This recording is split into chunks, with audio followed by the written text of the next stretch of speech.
گرداب episode 47۔ Police head quarter میں موجود کمرہ انسانی چیخوں سے گونج رہا تھا۔ یہ چیخیں اس شخص کے حلق سے برآمد ہو رہی تھیں جو چھت میں لگے آنکڑے سے رسی کی مدد سے الٹا لٹکا کسی پینڈولم کی طرح جھول رہا تھا۔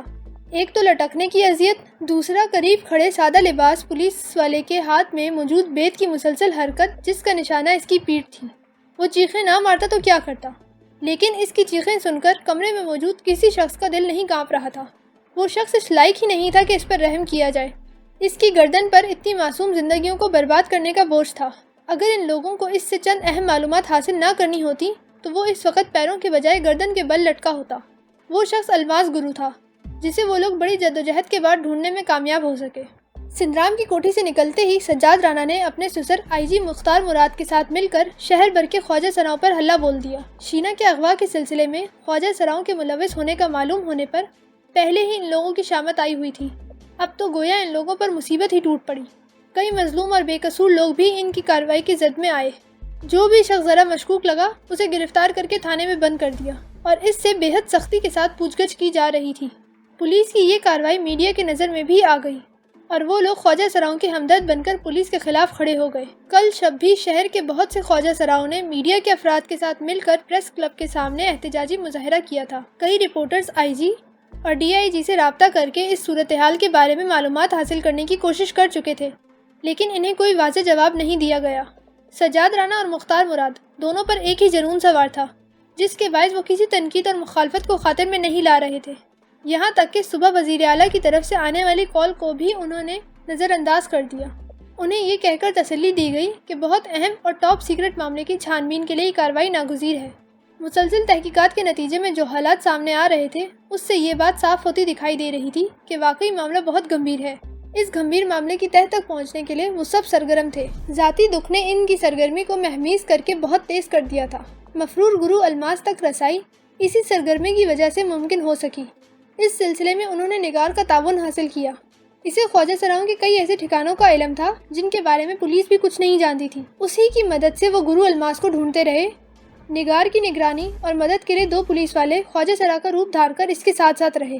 بالآخر اندرون شہر کی گلیوں میں بھٹکتے بھٹکتے وہ لوگ اس جگہ پر پہنچے جہاں گرو الماس اپنے ٹھکانے سے بھاگنے کے بعد روپوش تھا۔ پولیس والوں نے 2 گھنٹے قبل اس کے نئے ٹھکانے کو گھیر کر ریڈ کیا تھا اور اسے گرفتار کر کے یہاں لائے تھے، اور اب وہ الٹا لٹکا ان کے سوالوں کے جواب دے رہا تھا۔ جہاں کسی سوال کا جواب دینے میں اس کی زبان اٹکتی وہاں اس کے سر پر مسلط سادہ لباس شخص کا ہاتھ متحرک ہو جاتا اور اس وقت تک متحرک رہتا جب تک اس کی زبان دوبارہ نہ کھل پڑتی۔ کتنی لڑکیوں کو قتل کر چکے ہو تم اپنی دیوی کی بھیڑ دینے کے نام پر؟ صرف 3، اس نے سسکاری بھرتے ہوئے جواب دیا۔ صرف 3؟ تیرے نزدیک 3 انسانی جانیں کوئی اہمیت نہیں رکھتی؟ سوال کرنے والا سجاد رانا تھا۔ آخری بار تم لوگوں نے جس لڑکی کو قتل کیا اس کی لاش کہاں ہے؟ شہریار نے آگے بڑھ کر سجاد رانا کو بازو سے پکڑ کر پیچھے ہٹاتے ہوئے اسے سوال کیا۔ وہ اس سوال کے جواب میں خاموش رہا، لیکن پھر بیت کے پے در پے ضربوں نے اسے زبان کھولنے پر مجبور کر دیا اور اس جگہ کا پتہ بتانے لگا جہاں شینا کو مارنے کے بعد اس کی لاش کو دفن کیا گیا تھا۔ پارٹی تیار کرواؤ، اس کی بتائی ہوئی جگہ پر پہنچ کر ہمیں لاش ڈسکور کرنی ہے۔ سادہ لباس پولیس آفیسر کو حکم دیتے ہوئے سجاد رانا کی آواز کانپ گئی اور وہ تیزی سے پلٹ کر اس کمرے سے باہر نکل گیا۔ شہریار اور مختار بھی اس کے پیچھے لپکے۔ وہ اپنے آفس میں گیا اور میز پر سر رکھے کسی بچے کی طرح پھوٹ پھوٹ کر رو رہا تھا۔ میز پر ایک فائل میں وہ رپورٹ بھی موجود تھی جن میں سیٹھ سندرام کی کوٹھی پر قتل ہونے والے افراد کی پوسٹ مارٹم اور موقع پر پائی جانے والی دیگر شہادتوں کی تفصیل موجود تھی۔ پوسٹ مارٹم کی رپورٹ نے تصدیق کر دی تھی قتل ہونے والے 5 افراد کی موت سائنائڈ کی وجہ سے ہوئی ہے جو شراب کے ذریعے ان کے جسم میں داخل کیا گیا۔ چوکیدار کی موت کا سبب اس کے سر پر لگائی جانے والی مہلک ضرب تھی۔ شراب کے گلاسوں پر مرنے والوں کے سوا کسی کے انگلیوں کے نشانات نہیں پائے گئے۔ شہریار کو اچھی طرح یاد تھا کہ کوٹھی میں اس کی جس شخص سے مدبھیڑ ہوئی تھی اس نے اپنے ہاتھوں پر نائلون کے باریک دستانے پہن رکھے تھے۔ ان رپورٹس میں سب سے اہم رپورٹ خون کے اس نمونے کی تھی جسے تہخانے میں موجود مورتی پر سے حاصل کیا گیا تھا۔ اس نمونے کا جو تجزیہ پیش کیا گیا اس کے مطابق اس بات کا قوی امکان تھا وہ شینا کا ہی خون ہے، مگر پھر بھی انہیں موہوم سی امید تھی کہ شاید وہ مری نہ ہو، صرف زخمی ہو۔ لیکن الماس سے حاصل ہونے والی معلومات کے بعد یہ موہوم سی امید بھی ٹوٹ گئی۔ اس کی زبانی شینا کی موت کی تصدیق کے علاوہ دیگر بھی کئی حیرت انگیز انکشافات ہوئے۔ الماس کے مطابق ہندو خواجہ سراؤں پر مشتمل ان لوگوں کی ایک تنظیم تھی جو سال بھر سے کام کر رہی تھی۔ اس تنظیم میں ملک کے ہر حصے کے افراد شامل تھے، لیکن ان افراد کا انتخاب بہت احتیاط سے کیا جاتا، اس لیے ان کی کل تعداد 20 سے زیادہ نہیں تھی۔ ان کو مہا گرو کی حیثیت سے پہچانے جانے والے ایک شخص نے منظم کیا تھا۔ لاہور میں سونی ان کی مددگار تھی، اسی کے ذریعے وہ لوگ اس تنظیم میں شامل ہوئے تھے۔ الماس سے انہیں تنظیم کے دیگر افراد کے بارے میں کچھ معلوم نہیں ہو سکا۔ اس کے مطابق مہا گرو کی طرف سے انہیں آپس میں گھلنے ملنے اور ایک دوسرے کے بارے میں جاننے کی اجازت نہیں تھی۔ یہ حکم اسی لیے دیا گیا کہ اگر اتفاق سے کوئی پکڑا جائے تو باقی افراد محفوظ رہیں اور ان کے نزدیک شروع کیا جانے والا مقدس مشن جاری رہے۔ الماس کے بیان سے یہی سامنے آیا کہ مہا گرو نہایت ہی کوئی شاطر اور منصوبہ ساز شخص ہے، جو اپنے کسی خاص مقصد کے لیے ان لوگوں کے ذہنوں کو مسمرائز کر کے اپنا الو سیدھا کر رہا ہے۔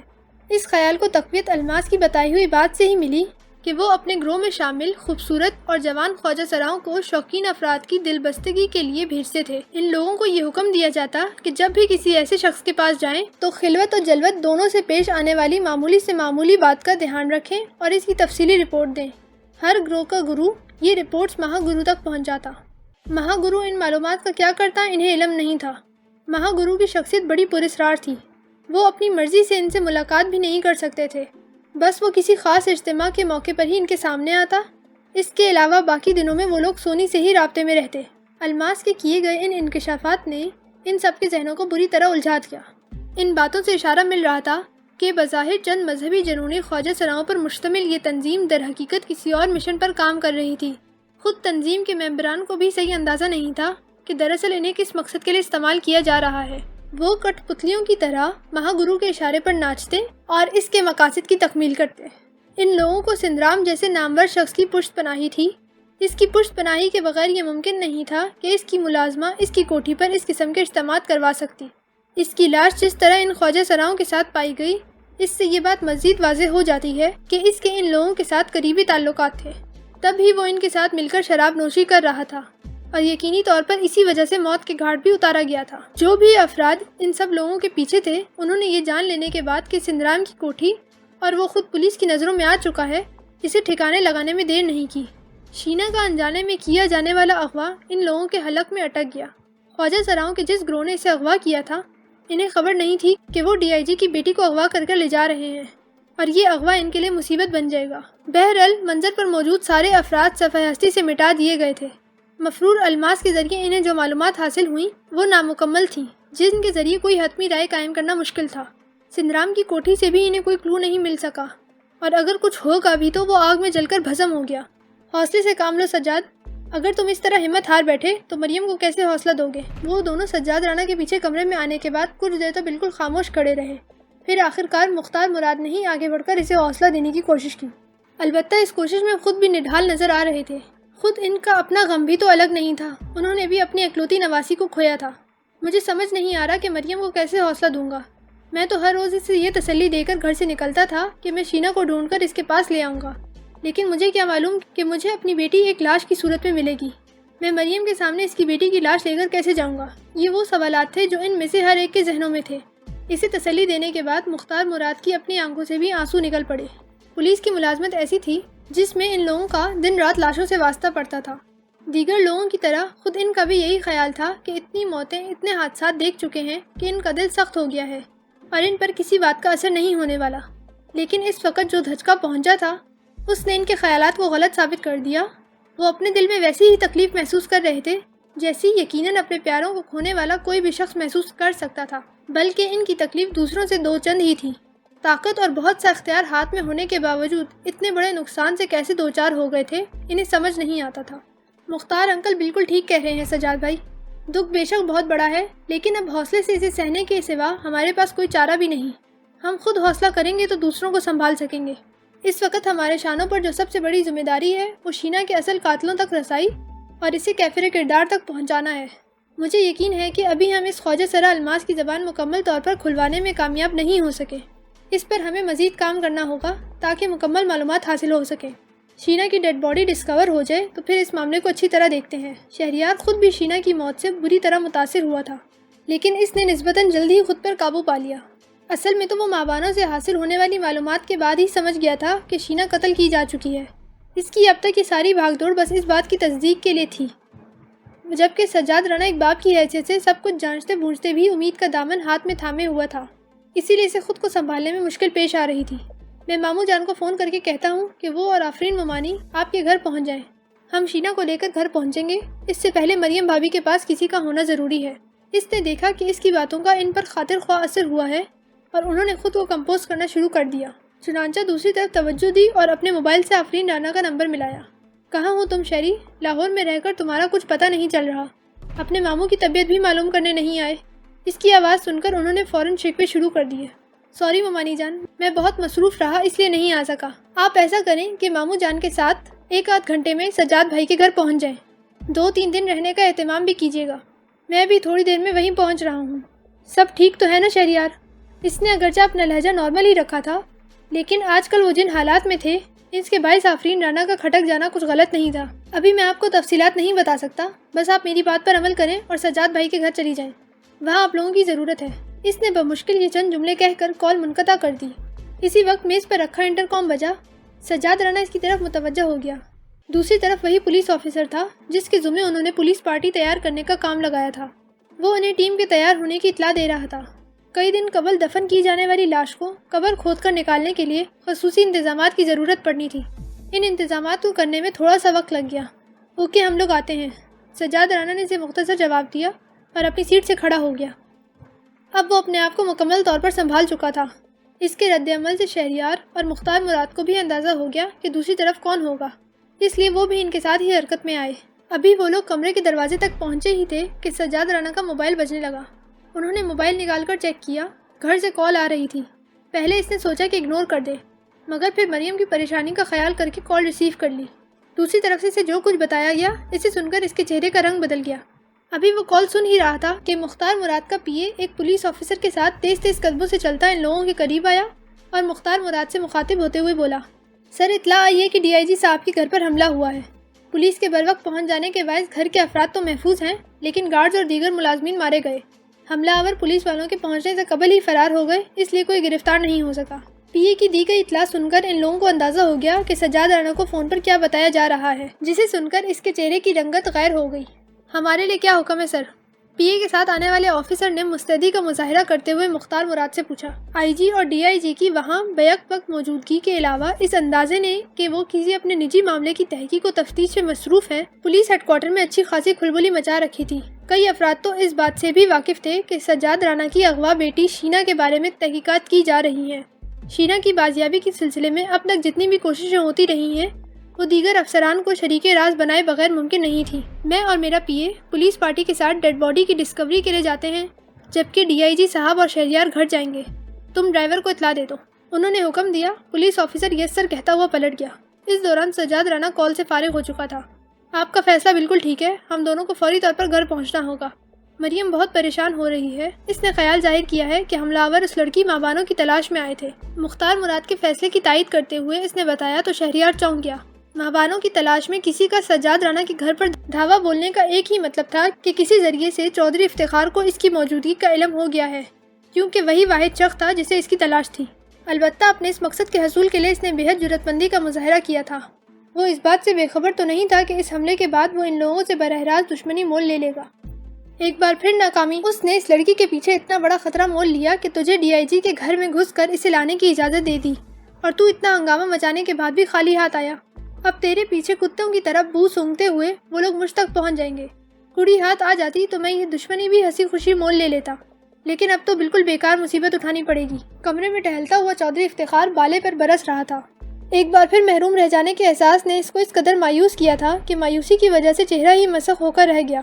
وہ کچھ دیر قبل ہی پیر آباد سے لاہور پہنچا، لیکن جس کے لیے پہنچا وہی نہیں ملی۔ وہ تو ماں بانوں کو مردہ تسلیم کر کے صبر کر چکا تھا، لیکن جب یہ اطلاع ملی کہ وہ مردہ سمجھے جانے والی لڑکی زندہ ہے تو ایک بار پھر اسے پانے کے لیے بے چین ہو گیا، اور اپنی بے چینی میں سجاد رانا کے گھر پر حملے کا حکم دینے سے بھی نہیں چکا۔ ماں بانوں کے زندہ ہونے کی اطلاع اسے انسپکٹر رفیق کھوکر سے ملی۔ اپنی معطلی کے احکامات صادر ہو جانے سے پہلے وہ کوشش کرتا رہا کہ کسی طرح سجاد رانا اسے معاف کر دے، لیکن پھر اس کے انداز سے یہ سمجھنے کے بعد کہ وہ نرم نہیں پڑیں گے، اس نے پینترا بدل لیا۔ تفتیش کے دوران اس پر یہ بات کھل ہی چکی تھی، موتی والا کی گھر سے غائب ہونے والی اور پھر بلاس میں مردہ سمجھے جانے والی لڑکی کے پیچھے کون شخص پڑا ہوا ہے۔